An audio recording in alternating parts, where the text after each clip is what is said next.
السلام علیکم نحمدہ ونصلی علی رسولہ الکریم بسم اللہ الرحمن الرحیم۔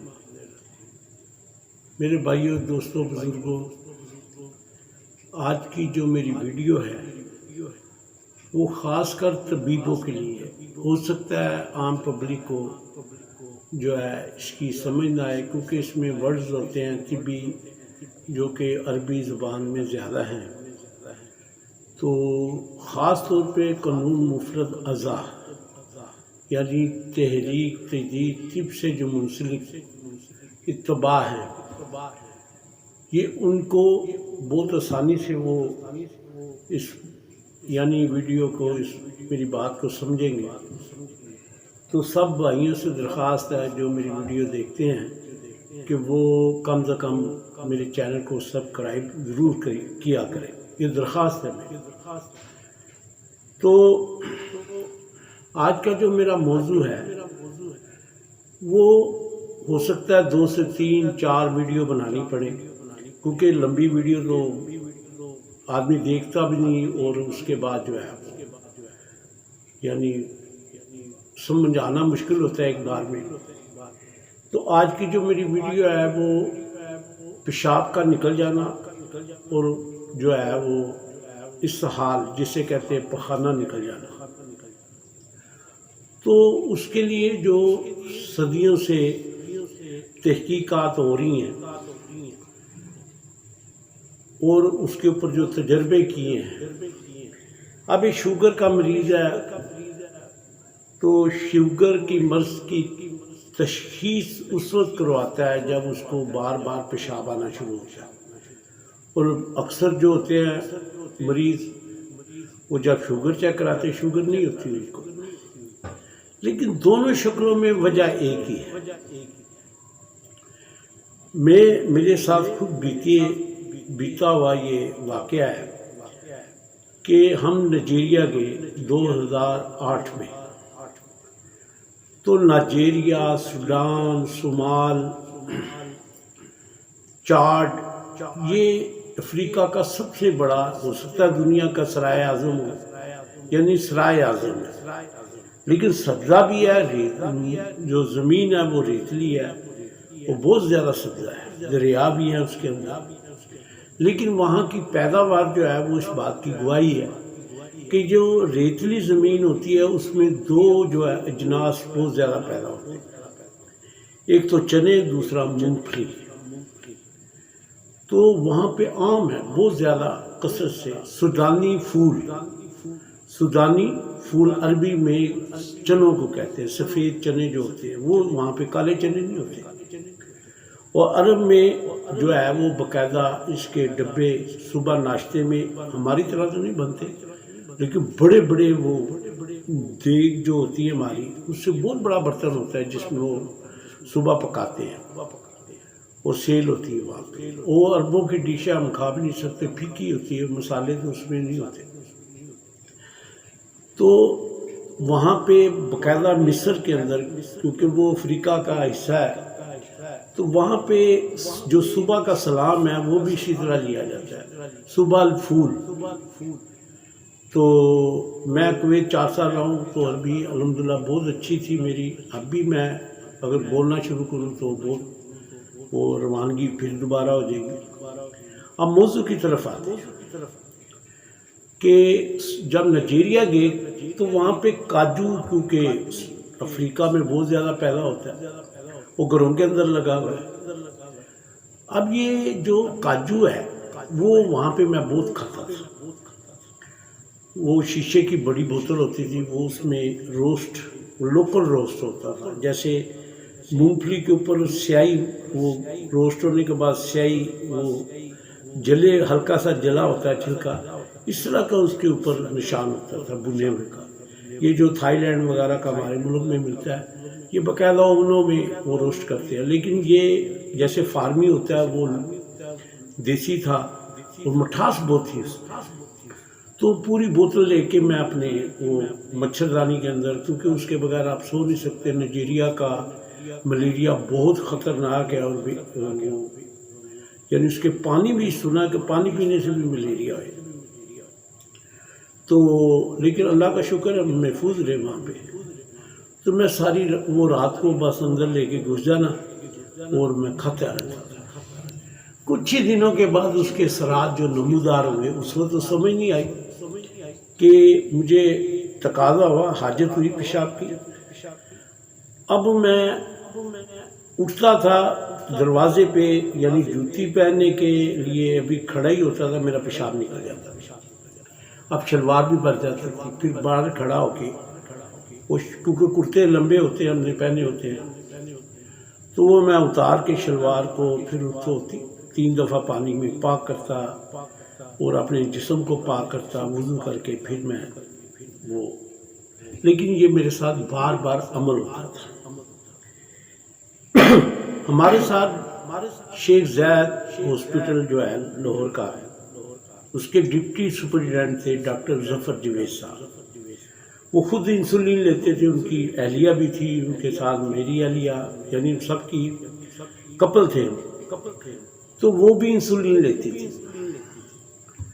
تو وہاں پہ انہوں نے ایک تھرموس رکھا ہوا تھا جس کے اندر وہ انسولین کی وہ جو انجیکشن ہوتا ہے وہ ڈال کے برف ڈالی ہوتی تھی. اب انہوں نے جب یہ منظر دیکھے تو انہوں نے کہا ڈاکٹر صاحب آپ کو شوگر ہو گئی ہے، آپ چیک کروائیں. لیکن قدرتی طور پہ میں ان کو یہ کہتا تھا کہ میں جہاز میں بیٹھوں گا صحیح ہو جائے. فلائٹ کے لیے جب میں یہاں سے ہم بیٹھیں گے، روانہ ہوں گے پاکستان کے لیے، تو لیکن ہوتا یہ تھا باتھ روم تک پہنچا ہوں تو زار بند جسے ناڑا کہتے ہیں وہ کھینچتا تھا، گرا بن جاتا تھا. یعنی اتنی جلدی میں کہ پیشاب نکل نہ جائے کہ وہ گرا بن جاتی تھی. اب وہ تو پیشاب وہیں پہ نکل جاتا تھا، اس کو کھولنے کی بہت ٹائم لگتا تھا، گرا جب بنتی تھی. اللہ کی قدرت ہوئی، ہم جہاز میں بیٹھے ہیں، یہ مسئلہ ختم ہو گیا. اور میں ان کو بولتا تھا. ایک دن جو ہے نا وہ ہم ہر منگل اور جمعرات کو اکٹھے ہوتے ہیں سب، تو اس میں شیخ زید کے جو شوگر اسپیشلسٹ تھے ڈاکٹر ولی اللہ صاحب، اب وہ باقاعدہ پڑھاتے ہیں، پیشنٹ چیک نہیں کرتے، پرائیویٹ کرتے ہیں، اندر ہی رہائش ہے ان کی. تو وہ ساتھ وہ جو ہمارے ساتھ نائجیریا نہیں تھے لیکن دوست تھے ہمارے. تو وہ ایک ساتھی ہمارا ہے، اس نے مجھ سے سوال کیا کہ ڈاکٹر صاحب وہ جو آپ کا پیشاب نہیں کا مسئلہ کیا تھا، کیا ہوا؟ میں کہا صحیح ہو گیا، میں نے آپ کو کہا تھا جانتا. کیونکہ پھر یہ کیوں ہوتا تھا؟ تو وہ ڈاکٹر صاحب بھی متوجہ تھے جو شوگر اسپیشلسٹ تھے ڈاکٹر ولی اللہ صاحب. میں نے کہا میرے مثانے میں راشا ہو گیا تھا. راشا سمجھتے ہیں کہیں گے؟ میں نے کہا وہ غیر ارادی طور پہ یعنی اعضاء کا حرکت میں آ جانا، کہ خود بخود ہی وہ اس طرح کر کے اس کو راشا کہتے ہیں. ہمارے جسم میں جو دل ہے وہ غیر ارادی طور پہ حرکت کرتا ہے. پورا جسم جو ہے وہ دل کی حرکت کے ساتھ منسلک ہے. اعضاء جو ہیں، اعصاب، عضلات جو ہیں جسے مسلس کہتے ہیں، اور ہمارا دماغ جو ہے حصوں کا نظام وہ اسے آرڈر کرتا ہے دل کو، تو وہ اعضاء جو حرکت میں آ جاتا ہے. ہم نے چلنا ہے، دوڑنا ہے، آنکھ جھپکتے ہیں، بولنا ہے، ہاں جی. اور کوئی بھی جو ہے وہ حرکت جو ہوتی ہے وہ گوشت کے اندر ہوتی ہے. آپ نے کبھی سیری پائے اکثر لوگ کھاتے ہیں ہمارے لاہور میں تو بہت زیادہ صبح کے ناشتہ. تو زبان جو ہوتی ہے اس کے اوپر ایک کھال ہوتی ہے، اس کو جب وہ کھینچتے ہیں نیچے سے سرخ گوشت نکلتا ہے. اور جو گائے کا سری ہوتی ہے اس کے اندر بہت زیادہ گوشت ہوتا ہے، زبان ہی اس کی بہت بڑی ہوتی ہے. یہ جو چپلی کباب ہمارے لاہور میں ٹکیاں جو بیف کی ملتی ہیں، کباب سیخ کباب، یہ اکثر جو 90% یہ سری کا گوشت ہوتا ہے، سستا بھی ہوتا ہے تو وہی استعمال ہوتا ہے. تو گوشت جو ہے نا اس کے اندر حرکت رکھی ہے کیونکہ وہ مسلز انہی کو کہتے ہیں. تو اب میں نے کہا کہ راشا وہ اچھا. یہ بات آج مجھے یاد ہے کہ میں نے کاجو بہت کھایا. یہ جو خشک غذائیں ہیں وہ بیف ہے، بڑا گوشت انتہائی خشک ہوتا ہے۔ مچھلی جو میں لوگوں کو مثال دیتا ہوں کہ مثلا پرہیز بتاتا ہوں جب، تو میں کہتا ہوں کہ دہی، گائے کا گوشت، مچھلی، بینگن، آلو مثلا، اور یہ جتنے کولڈ ڈرنک ہیں، اور ہر کھٹی چیز جیسے لیمو ہے، کنو، مالٹا، لیکن ان کے کھانے سے اس حد تک نہیں جاتا آدمی، یعنی کنو، مالٹا، فالسا ہو گیا۔ لیکن بیف جو ہے، میں اس کی مثال دیتا ہوں کہ 1 کلو دہی کھائیں گے اور 1 گوشت کا ٹکڑا بیف کا کھائیں گے، اتنا ہی اس میں طاقت ہے۔ نقصان اگر کسی کو کرے گا تو وہ 1 گوشت کا ٹکڑا یا کلو دہی جتنا کر سکتا ہے، فائدہ اگر کسی کو وہ کھلانا پڑے گا تو اتنا ہی فائدہ کرے گا۔ اور 1 کلو بیف اگر آپ کھائیں اور اتنا سا مچھلی کا گوشت کھائیں آپ، اتنی ہی طاقت دے گا جتنا بیف 1 کلو دے گا، بڑا گوشت۔ اور جتنا 1 کلو اگر آپ کڑھائی بنا کے کھاتے ہیں، اگر آپ کے جسم کو فائدہ دے گا، اتنا ہی 1 ٹکڑے کے اندر طاقت ہوگی۔ سی فوڈ جتنے بھی ہیں، چاہے وہ جھینگا ہے، ہمارے تو امام کے نزدیک وہ مکروہ تحریمی ہے، یعنی حرام کے قریب ہے، لیکن عرب میں کھایا جاتا ہے۔ لیکن ہمارے جو حنفی ہیں، سنی اپنے آپ کو کہتے ہیں، وہ بھی سنی ہیں، شافی، مالکی، حنبلی، وہ کھاتے ہیں۔ تو اگر 1 کلو مچھلی کھاؤ اور 1 جھینگا کھاؤ، اتنا ہی فائدہ اتنا ہی نقصان کرے گا۔ جس کو نقصان کرنا ہے اس کو نقصان کرے۔ یہ ہائی پوٹینسی کی چیز ہے۔ کاجو جو ہے اس کا میں آپ کو بتا دوں کہ افریقنوں کے چہرے پہ لائنیں ہوتی ہیں، کسی کے 3 ادھر، 3 ادھر، 3 ادھر، 2 ادھر، کوئی 1 ادھر تو 1 ادھر، مختلف وہ لائنیں لگتی ہیں۔ یہ قبیلوں کی نشانی ہے، یعنی یہ فلانے قبیلے سے ہے، وہ نشان جو لگائے ہوتے ہیں وہ پورے قبیلے کے ہوتے ہیں۔ اور یہ جو آپ نے دیکھا ہوگا ایسے وہ جو لائنیں لگی ہوتی ہیں، وہ سکن کے اندر باقاعدہ ایک جیسے چھری کے ساتھ کھرچا ہوتا ہے۔ تو پہلے ہم سوچتے تھے کہ یہ کیسے، یعنی اتنی اذیت دیتے ہیں اپنے آپ۔ وہ وہاں جا کے پتہ چلا کہ کاجو جو تازہ ہوتا ہے اس کا رس نکالتے ہیں، وہ اس کو جو ہے وہ تنکے کے ساتھ یا کسی چیز کے ساتھ لائن لگاتے ہیں، وہ سکن ہی جل جاتی ہے، یعنی اتنا شدید تیزاب ہوتا ہے۔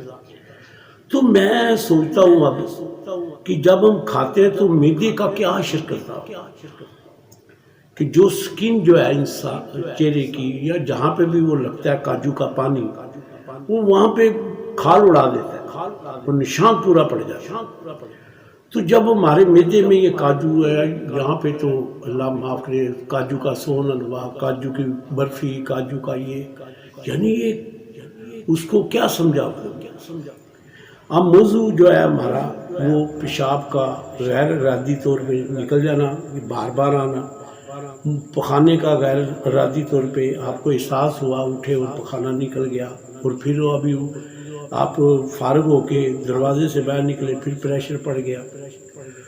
تو یہ ہمارے مثانے کے اندر اور جو ہماری چھوٹی آنت ہے یا پخانے والی جو انتڑیاں ہیں ان کے اندر راشا ہو جاتا ہے۔ یہ ہوتا خشکی تیزابیت سے۔ یہ جتنے راشے کے مریض ہوتے ہیں یہ بہت شدت سے یا تو بڑا گوشت کھایا ہوتا ہے انہوں نے، وہ کھایا ہوتا ہے انہوں نے، یا مچھلی کے بڑے عاشق ہوتے ہیں، کہ لوگوں کے اندر کنسیپٹ ہے کہ مچھلی سے شاید مرد کے اندر طاقت آتی ہے۔ لیکن میں نے چیلنج کر کے ایسے مریضوں کو کہ مچھلی کھانے سے آپ کی طاقت بلکہ آگے سے بھی کم ہو جائے گی، جس طاقت کے لیے آپ کھاتے ہیں۔ ہاں ایک نوجوان کھائے گا جس کے اندر رطوبتیں ہیں، اس کو تو وہ باقاعدہ فائدہ دے گا اس مقصد میں۔ لیکن جب 35-40 کے قریب جائے گا، کچھ جسم کے اندر خشکی غالب ہو جاتی ہے، اور جیسے جیسے ایج بڑھتی جاتی ہے رطوبتیں جسم کے اندر کم ہونی شروع ہو جاتی ہیں، اور جب وہ جسم کے اندر طاقت بھی نہیں رہتی جو مرد کے اندر ہونی چاہیے، تو وہ مچھلی لوگ ایڈوائز کرتے ہیں۔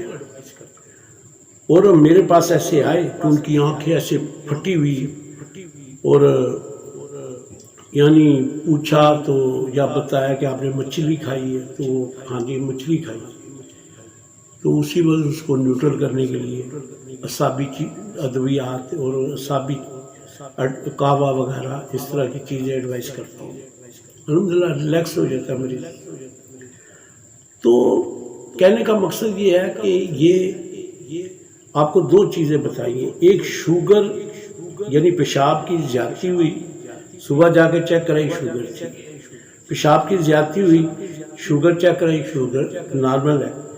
اب یہ چاہے شوگر کا مریض ہے، وہ اپنے اندر شوگر کا مریض ہوتا ہی تیزابیت کے بڑھنے سے ہے، جسم کے اندر جب یہ بڑھتی جائے گی، یہ جس طرح شوگر کے متعلق مشہور ہے کہ یہ گھن ہے، جسم کو یعنی کھا جاتا ہے۔ بیسیکلی شوگر تو کچھ بھی نہیں ہے، ایک میٹھا ہے، اور اس کا شوگر اصل نام نہیں ہے، اس کو چیک کرنے والے آلے کا نام ہے گیلکومیٹر۔